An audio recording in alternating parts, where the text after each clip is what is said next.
오늘 우리에게 주신 하나님 말씀은 누가복음 5장 1절에서 11절 말씀입니다. 예수께서 게네사렛 호숫가에 서 계셨다. 그때 무리가 예수께 밀려와 하나님의 말씀을 들었다. 예수께서 보시니 배 두 척이 호숫가에 대어 있고 어부들은 배에서 내려서 그물을 씻고 있었다.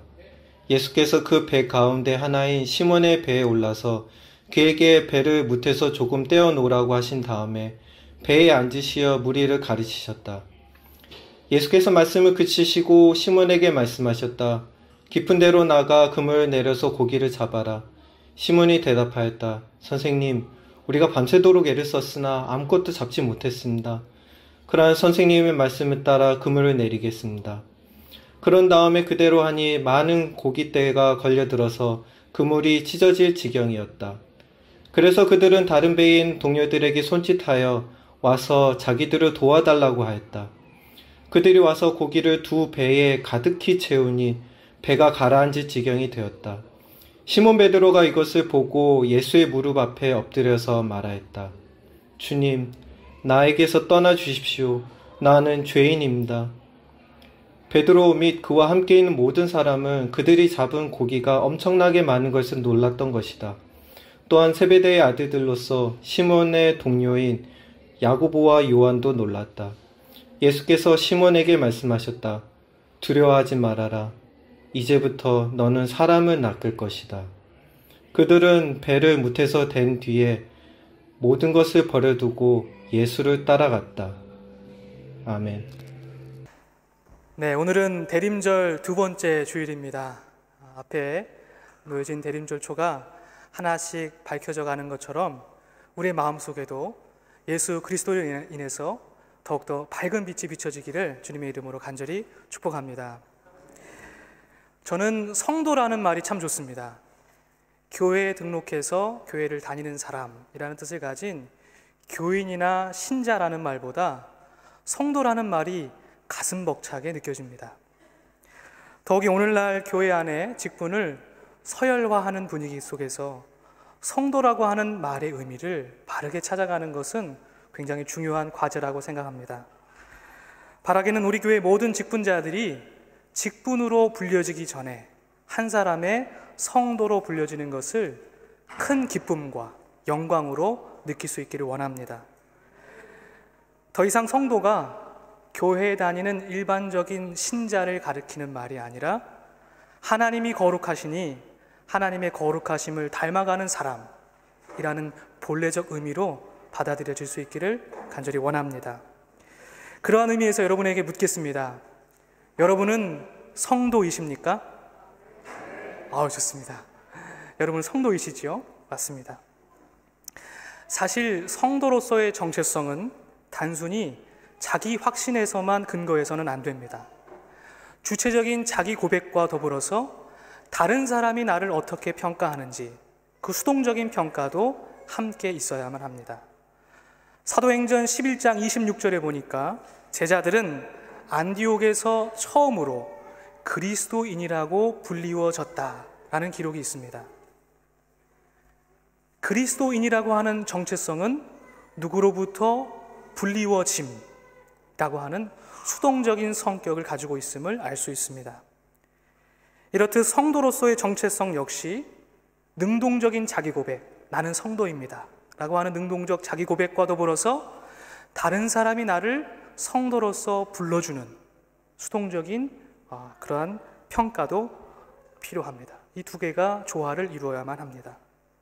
이것은 마치 주체적인 구원의 확신, 이것을 가지는 것과 또 구원받은 자로서의 삶을 살아가는 것이 서로 연결되어 있는 것과 마찬가지입니다.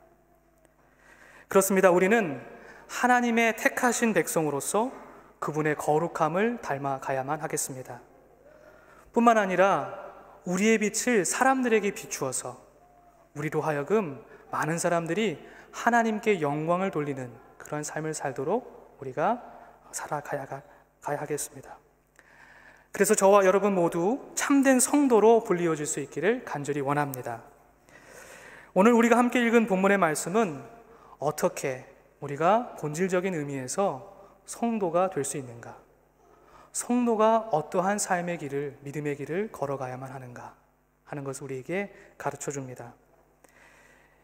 1절 말씀해 보니까 마치 향기 나는 꽃에 벌과 나비가 날아들듯이 많은 사람들이 갈릴리 바다에 모여들었습니다. 갈릴리 호수는 실제로 바다라고 불려질 만큼 커다란 호수입니다. 예수님 당시 헤롯 안티파스가 갈릴리와 베레아 지역을 다스렸습니다.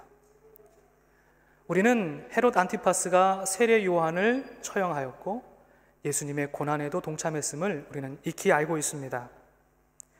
그는 갈릴리 지역의 영주가 되자, 즉 도시를 새롭게 로마식으로 바꾸어 나갔습니다. 대표적인 것이 갈릴리 호숫가에 세운 휴양도시 디베랴입니다. 도시 이름을 당시 로마 황제였던 티베리우스에서 따왔습니다.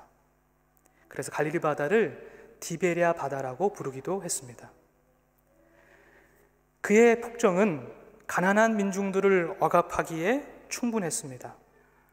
안티파스의 정부의 주요 수입원은 농촌에서 들어오는 조세 수입, 그리고 갈릴리 바닷가에서 들어오는 어로 수입, 그리고 페니키아와 아라비아 사이에서 중개 무역을 통한 그런 수입, 이렇게 세 가지를 주로 이루었습니다.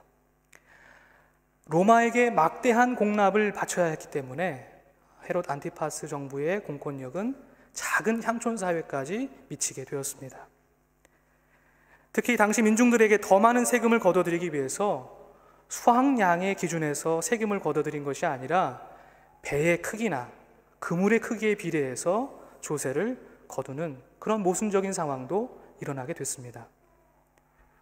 로마의 억압뿐만 아니라 헤롯 가문의 통치, 대리 통치 역시 가난한 민중들의 신음소리를 더욱 크게 만들었습니다. 오늘 본문에서 많은 사람들이 예수께로 모여들었다라고 하는 이 상황 보도는 당시 많은 사람들이 새롭고 정의로운 사회를 얼마나 갈망했는지를 보여줍니다. 갈릴리가 예수님의 하나님 나라 운동의 전초 기지가 된 것은 우연이 아닐 것입니다. 가난한 민초들의 한숨과 새로운 사회를 향한 열망이 예수 그리스도의 말씀에 부딪혀 불꽃을 튀어냈습니다. 이렇듯 성도의 삶은 구체적인 삶 속에서 하나님을 향한 간절한 열망으로부터 시작합니다. 참된 삶, 의미의 충만함, 진리, 참된 신앙, 이것이 무엇일까? 이것을 향한 끊임없는 열망, 이 갈급함이 성도로서의 삶의 시작입니다. 우리에게 이러한 갈급함이 없다면 우리는 한 사람의 교인일 수 있지만 한 사람의 성도일 수는 없을 것입니다. 제자들이 예수님의 부름에 즉각적으로 따를 수 있었던 것은 오랜 시간 동안 참된 삶에 대한, 진리에 대한, 하나님 나라에 대한 그런 갈급함이 있었기 때문이었을 것이라고 생각합니다. 참된 성도가 되기 위해서는 진리를 향한 갈급함, 그리고 열려있음, 개방이 필요합니다. 그래야만 예수 그리스도를 인격적으로 만날 수 있습니다. 오늘 2절에 보니 황량한 호숫가에 대어진 두 척의 빈 배 곁에서 빈 그물을 싣고 있는 가난한 어부들의 모습이 그려집니다. 밤새도록 그물을 내려보았지만 아무것도 거둘 수 없었던 가난한 어부들의 수심 가득한 얼굴도 그려집니다. 어쩌면 오늘날 바쁘게 살아가지만 의미의 빈곤을 경험하는 현대인들의 자화상이 아닌가 생각해 봅니다. 빈 그물을 손에 든 어부처럼 우리들 역시 때때로 의미의 빈곤을 경험하며 살아갑니다. 반대로 의미의 충만을 행복이라고 정의할 수 있다면 자신의 전부를 걸어도 아깝지 않은 그 무언가를 가슴에 품고 살아가는 사람은 행복한 사람이라고 생각합니다. 어떤 신학자는 이것을 궁극적 관심이라는 말로 표현했습니다. 궁극적 관심. 예수님을 만나기 전 베드로는 아직 자신의 전 존재를 걸 만한 궁극적 관심을 찾지 못했습니다.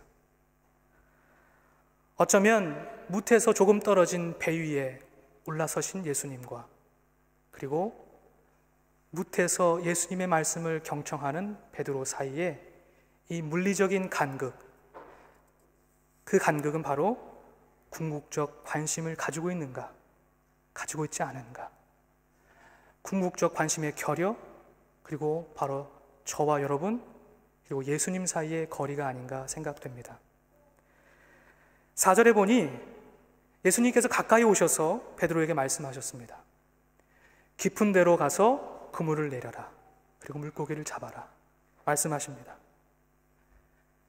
이미 밤새도록 그물을 내려서 고기를 잡으려고 했지만 아무것도 잡을 수 없었던 베드로와 어부들에게 깊은 데로 가라는 말은 합리적인 이성과 경험을 넘어서는 말이었습니다.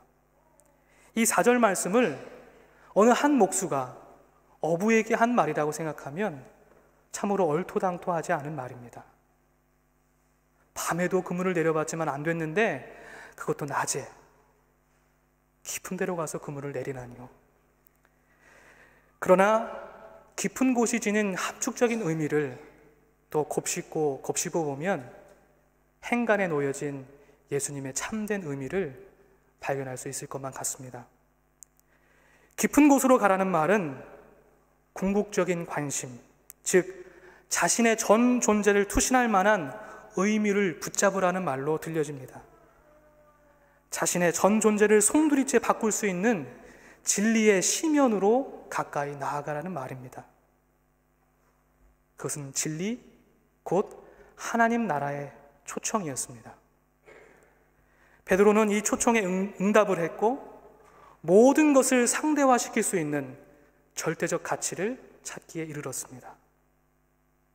그가 후에 자신이 가지고 있는 모든 소유, 배와 그물을 놓아두고 자신이 맺고 있는 모든 관계, 아버지와 가족들을 놓아두고 예수를 따른 것은 하나님 나라라고 하는 절대적 가치 이외에 모든 것을 상대화하려는 그런 의지를 엿보게 합니다. 참된 신앙생활, 참된 성도로서의 삶은 하나님으로부터 무엇인가를 얻으려고 하는 마음이 아니라 무엇인가를 내려놓는 마음, 그 내려놓는 행위를 통해서 시작된다고 보여집니다.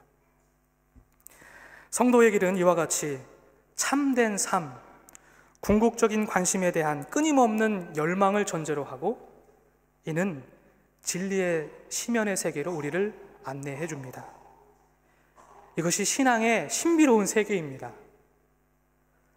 세상 속의 합리적 세계는, 합리적 지식의 세계는 아는 것이 힘이라고 말합니다. 아는 만큼 보인다고 말합니다. 그러나 신앙의 세계는 합리적인 세상의 세계와는 달리 믿는 만큼 보인다고 말합니다. 믿음으로써 새로운 세계가 열려집니다. 베드로는 합리적인 지식의 세계에서 신앙의 세계로 넘어가게 되었습니다. 베드로가 대답합니다. 선생님, 우리가 밤새도록 애를 썼으나 아무것도 잡지 못했습니다. 그러나 선생님의 말씀에 따라 그물을 내리겠습니다. 선생님의 말씀에 따라 그물을 내리겠습니다. 이렇게 말합니다. 그는 이제 어부의 지식과 경험을 의지하는 사람에서 예수님의 말씀을 의지하는 사람으로 변화되었습니다. 이는 성도의 삶의 변화가 말씀에 기초하고 있다는 사실을 말해줍니다. 우리를 바꿀 수 있는 것은 다른 어떤 것이 아닙니다. 우리를 교인에서 신자에서 성도로 바꾸는 일은 하나님의 말씀밖에 없습니다. 올해 성경 통독을 하신 성도님이 현재까지 약 20분 정도 계십니다. 올해 처음으로 시작했던 성경 통독에 많은 성도님들이 참여해 주셨습니다. 너무나 감사한 일입니다. 성도의 삶은 다름 아니라 하나님의 말씀을 주야로 묵상하면서 그 말씀의 단 한 절이라도 나의 삶 가운데 실천하려고 몸부림치는 것, 그것입니다. 그 몸부림이 바로 하나님께서 원하시는 거룩함입니다. 내년에도 모든 성도님들께서 1년에 한 번 성경을 통독하는 일에 참여해 주시기를 바랍니다. 아멘이 아무도 없으시네요. 진심으로 바랍니다. 저희가 수요기도 모임을 갖습니다. 지금은 사사기를 중심으로 해서 말씀을 나눕니다. 약 20분 정도가 저희의 그랜째입니다.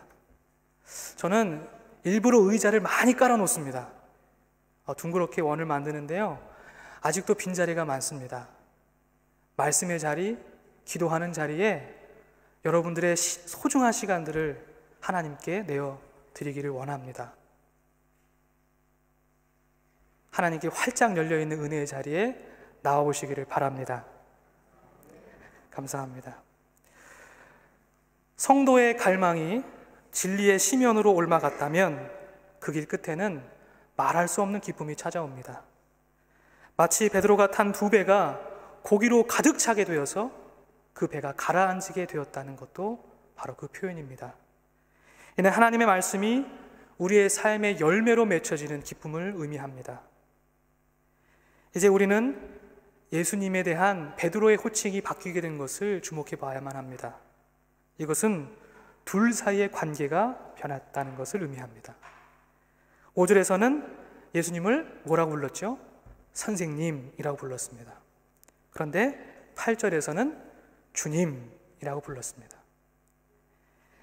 베드로는 이렇게 놀랍게 변화되었습니다. 예수님을 단순히 선생님으로만 여기는 것이 아니라 나의 삶의 주인으로 모시어 드렸습니다.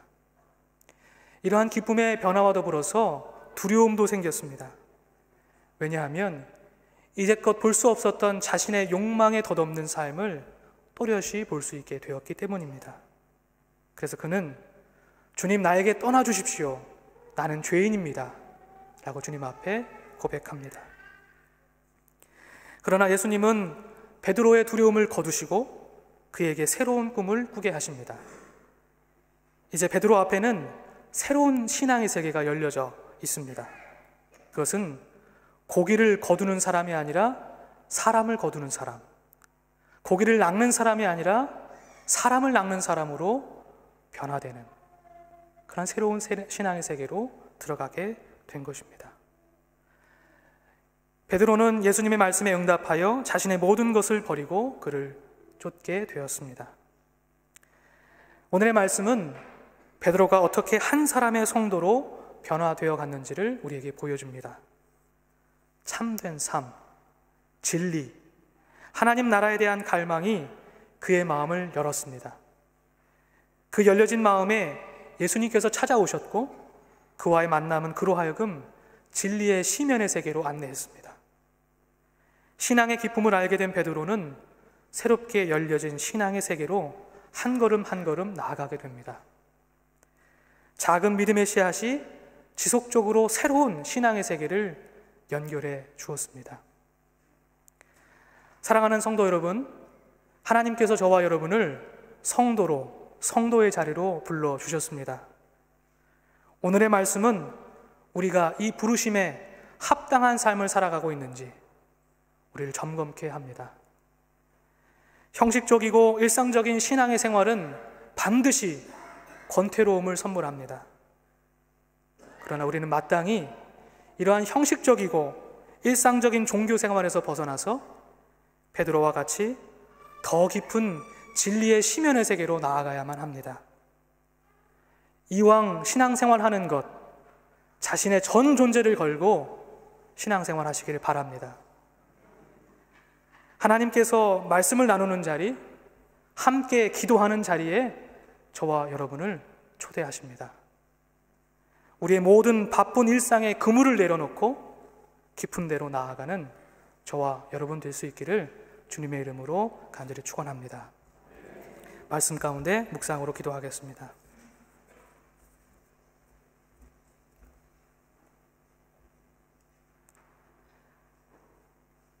말씀이신 아버지 하나님, 오늘도 거룩하신 하나님 말씀에 비추어 우리들의 삶과 믿음을 돌아보게 해주시니 감사합니다.